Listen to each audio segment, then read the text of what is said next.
Today, I will show you an action, drama, thriller film from 2018, titled Red Sparrow. Spoilers ahead. Watch out and take care. The story begins by jumping back and forth between the lives of our two protagonists in Russia. First, there is Dominika Egorova, a famous ballerina that is in charge of taking care of her sick mom. After a visit to the doctor, Dominika leaves her mother with a caretaker so she can go to work. Once in the theater, she changes and puts on makeup before going to meet the guests, which include her uncle Ivan Egorov, deputy director of Russian Secret Service. He introduces her to Dmitry Ustinov, a Russian gangster that asks her for a picture and takes the chance to touch her improperly. Moments later, the play begins, and Dominika is dancing as wonderfully as ever when suddenly, his dancing partner jumps and lands on her leg, breaking it. Dominika is immediately taken to have surgery. The other character we follow is Nate Nash, a CIA agent who is taking a phone call from an automatic caller that dictates some words to him. He uses those words to decode the address of a meeting location, and he takes his gun with him before leaving. The chosen spot for the secret meeting is the park at night, and when he arrives there, he notices he's being followed by a car. A mysterious man, codename Marble, is walking towards him as well, and Nate hands him something as they cross each other on the road before they go on as if nothing happened. The car is still following him, though, so to give the man a chance to escape, Nate creates a distraction by shooting the floor and starts running away as the car gives him chase.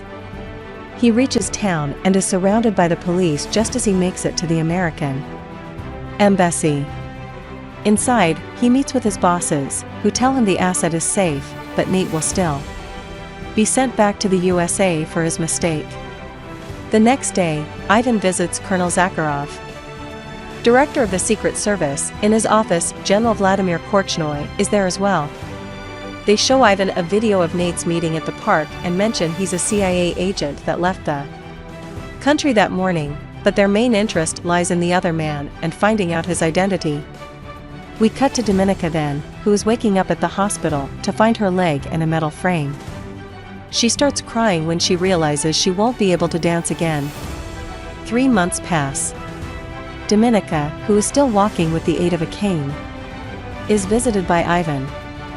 He comments on the fact a replacement for her has already been found, and how the theater had been lending them the apartment and covering her mom's medical expenses. All that will stop soon now that she doesn't work for them anymore. Ivan says he wants to help her and asks her to come to him when she's ready. He also leaves an envelope for her before leaving. Dominika opens the envelope and finds pictures that show her dancing partner has been romantically involved with her replacement, plus a recording of a conversation between them that implies he jumped on her on purpose so his girlfriend could take Dominika's place. Later that day, we find Dominika in the theater, watching her former partner and the new girl practice. After they're done, they go to the steam room and Dominika follows them, only to find them having relations. Rage takes over and Dominika starts using her cane to beat them both to the ground before running away. On the bus home, she sees her hand stained with blood and decides to get off, stopping by a payphone to report what she did as an accident. When she arrives at her apartment, she finds her mom on the bathroom floor, the caretaker. Nowhere in sight, her mom tells her she didn't come because the theater stopped paying her.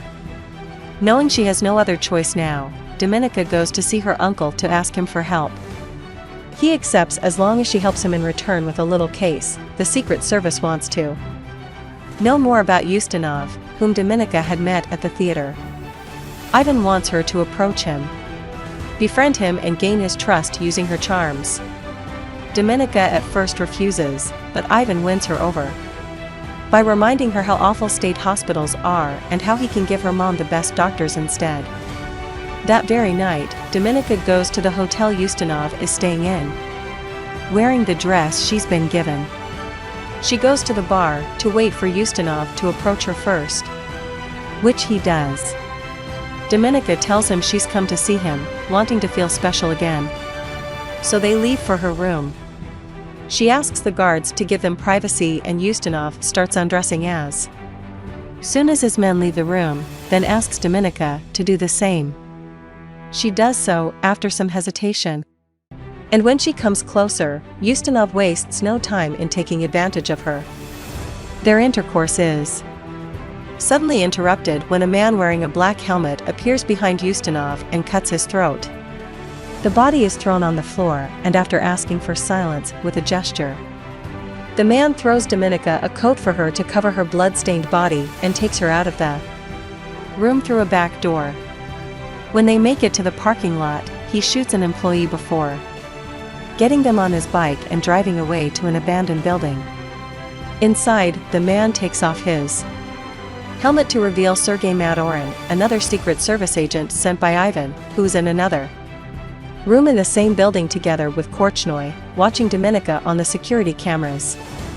When Korchnoi mentions she's a witness and she should be eliminated, Ivan mentions she could be useful.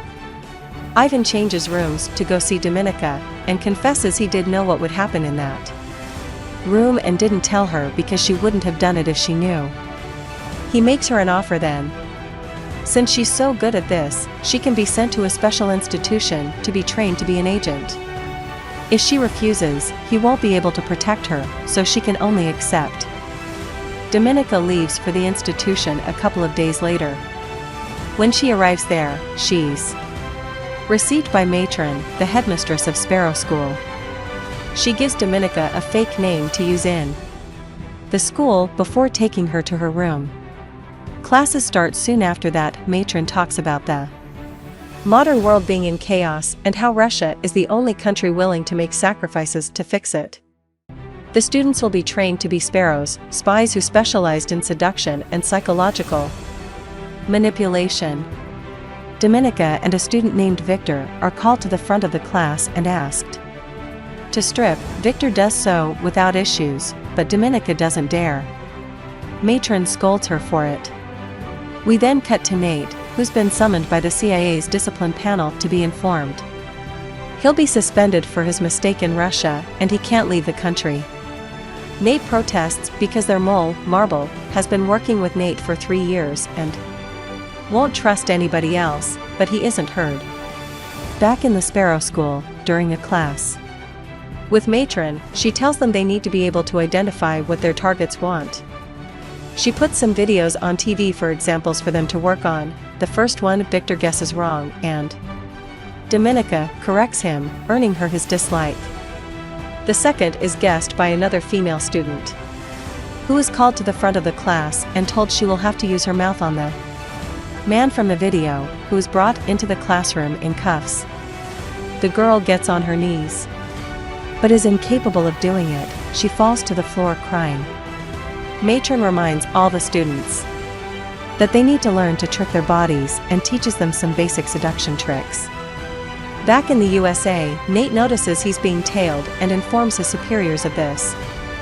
He learns that the CIA hasn't heard anything from Marble, and he takes the chance to remind them he will talk if it's Nate that contacts him. They reach a deal. He can't still go back to Russia, but they can send him to a country nearby so the Russian Secret Service will know he's around and Marble will resurface. Nate accepts for the team to come with him. Meanwhile, in the school, the students are asked to give a welcome to a group of soldiers that just returned home from war. Dominika chooses a young man and takes him to her room, where she successfully gives him a hand. Later that day, Matron and the students watch all the videos of their performances with the soldiers. Matron tells Dominika her technique was good, but she still hasn't learned to give herself up. After class is over, Dominika goes to the showers, where she's assaulted by Victor. She defends herself by taking the water tap from the wall and hitting him with it. In the meantime, Ivan, Korchnoi and Zakharov are discussing the fact Nate has been relocated to Budapest. They want to do something about it, but they know the president doesn't want them anything that may come off as antagonistic against the USA. Ivan proposes they give the mission to someone else. Back in the Sparrow School, Matron and A. Newly arrived Korchnoi questioned Dominika for her attack on Victor. Matron thinks Dominika still has potential. Korchnoi asks for a moment alone with her. After everyone else leaves the room, he questions Dominika again, and she explains she owes and serves the state, not her classmate. She's allowed to go back to class, where Matron once again calls her to the front while Korchnoi watches from a security camera. Dominika is shown a picture of Victor and asked what he wants as he enters the room. Matron orders her to give him what he wants. Victor asks her to turn around. Dominika refuses and gets into action. As she undresses, he tells Victor to look at only her, and once she's completely naked, she sits on the table with her legs open, egging him on to take her. Victor can't get it up and runs away when she teases him for it. Then Dominika answers Matron's question. What he wants is power. Korchnoi is impressed. Moments later, Matron meets with Dominika in private again and tells her she'll be sent back to Moscow.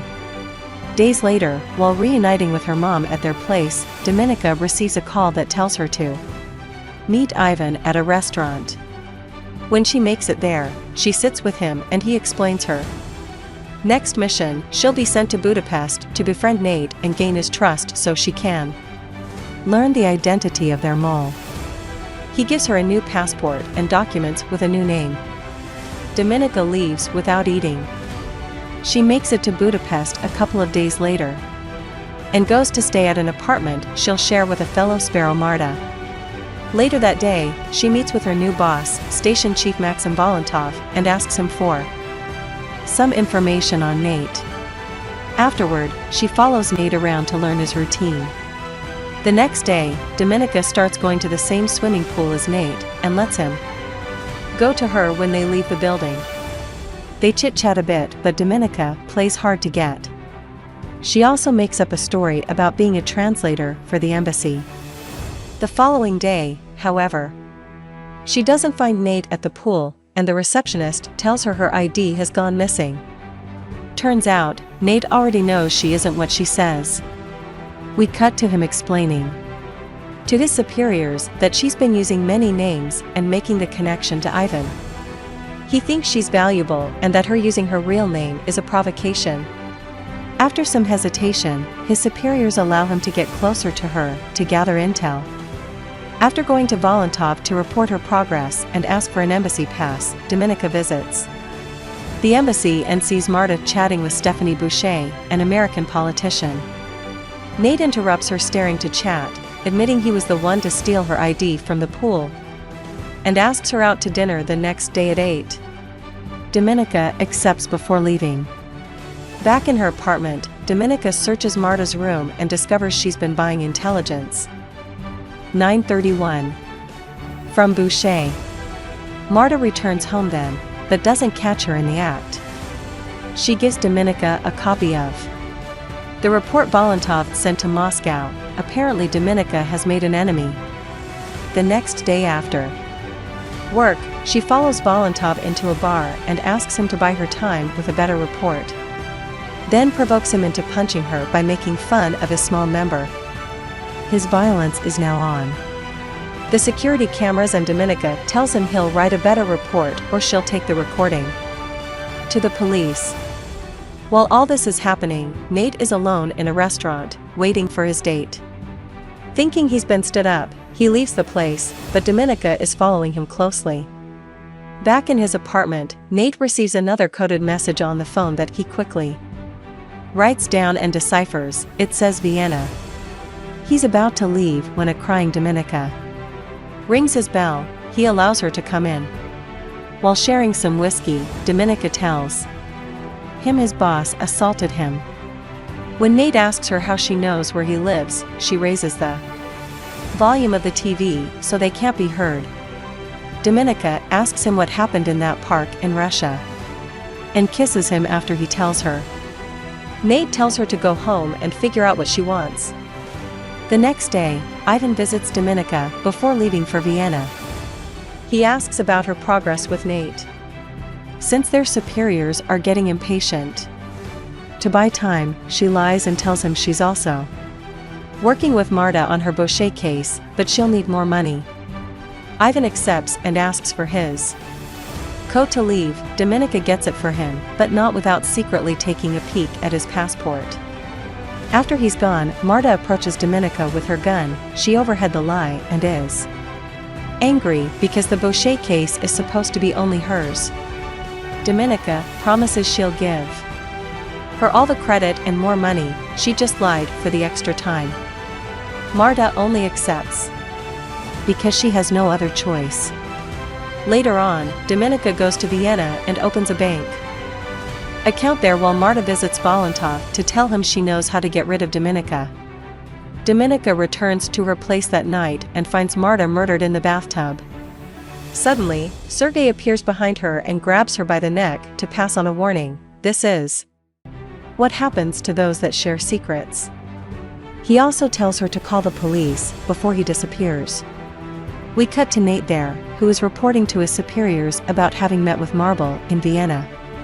Marble has given him some files confirming Dominika is a Sparrow, and that makes Nate think she's even more recruitable.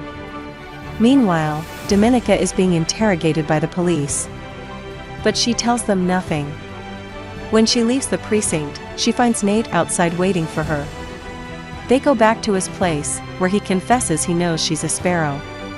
Dominika tells him her story in return, putting emphasis on the fact she only cares about her mother's well-being. Nate asks her to be a double agent for him, promising her protection. She replies she needs to sleep. He gives her his room. Later in the night, she leaves the room and joins Nate on the touch. After asking if she can trust him and getting a positive answer, she makes love to him. The next morning, after she confirms she accepts his deal, Dominika goes back to her routine, writes a fake report on Nate saying she has him in her pocket, and then returns to her place to wait for his signal, which is a simple phone call that plays her favorite song. Dominika meets with Nate's superiors and is put through a liar detector test to see if she can be trusted. When they accept her, she asks for money. They laugh at her, but they change their minds when she tells them she can give them Boucher. The following Friday, the whole team flies to London to meet with Boucher. Dominika stays in a special hotel room the CIA prepared for her with security cameras to monitor her and a set of discs hidden under a desk to change for the real ones later. Moments later, while she's at the bar waiting for Boucher, he's surprised by the sudden appearance of Valentov, who supposedly wants to help. Dominika sends him to her room, otherwise his presence will scare Boucher off. Boucher arrives soon afterward and Dominika goes to her, explaining Marta sent her. Boucher doesn't like this change and is about to leave, but Dominika convinces her to stay when she threatens her with some dangerous pictures and mentions the money. Both women go to Dominika's room where Valentov is waiting. Boucher gives her the discs in exchange for the money, and Dominika pretends to take the discs to her computer to check they're real when she's actually trading them with the CIA's. Dominika and Valentov leave then after telling Boucher to wait an hour to leave too, but Boucher is anxious and drunk, so she leaves soon after.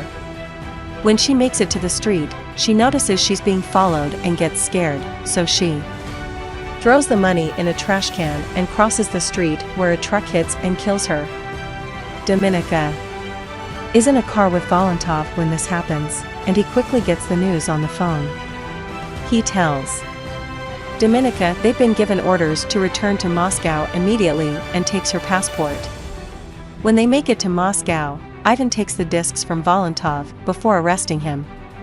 Both he and Dominika are under suspicion of having helped the Americans. When asked about it, she denies it, so she starts being tortured in different ways for the real answer. But she doesn't give in. They even show her a video of how Valentov was shot for lying. But when the interrogator points at her head and she lies again, nothing happens. Ivan takes over then, and Dominika manages to manipulate him into protecting her. She's allowed to return home, but when she gets there, she feels so dirty she doesn't let her mom hug her. After a difficult meeting with Korchnoi and Zakharov, Ivan returns to his apartment, where Dominika is waiting. He tells her they granted her request to let her keep working on Nate. She kisses him before leaving. Dominika returns to Budapest and meets with Nate. They go to his apartment, where he expresses his suspicions of her quick release. Dominika convinces him to relocate her and her mom to America and to give her more money. He accepts. Before they make love. In the middle of the night, Dominika wakes up when she hears a noise. She goes to the kitchen to find Sergei torturing Nate. She pretends to be on his side at first, even helping him hurt Nate to get the name of the mole. But when Sergei gets distracted, she hits him back and helps Nate cut the straps tying him to the chair. The three of them get into a fight that doesn't last long. Sergei slips and Dominika takes the chance to stab him. She wakes up in the hospital the next day and leaves her room to have a smoke. She's then approached by Korchnoi, who reveals himself as Marble. He thinks he'll be caught soon and doesn't want to die in vain, so he asks Dominika to expose him so she can become a national hero and take his place as a mole. She doesn't give him a definite answer. But after he leaves, she checks on Nate and leaves as well. She gives herself up to the police and asks to see the Russian ambassador. When she's taken to him, she tells him to call Zakharov and inform him she has the name of the mole, which she'll give him in exchange for her freedom.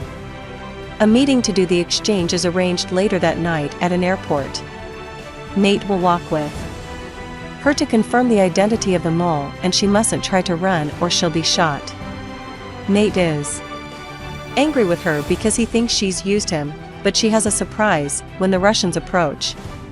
Then with the mole, they take the bag off his face to reveal it's not Korchnoi, it's her uncle Ivan, who has been framed thanks to Dominika fabricating evidence since she made it to Budapest the first time. Nate quickly catches on and confirms Ivan is the mole. After the exchange is done, Ivan is shot by a Russian sniper and Dominika is taken away on a helicopter. Back in Russia, she's named a heroine and allowed to have a good life with her mom. The movie ends when she receives a phone call and the only sound on the line is her favorite song.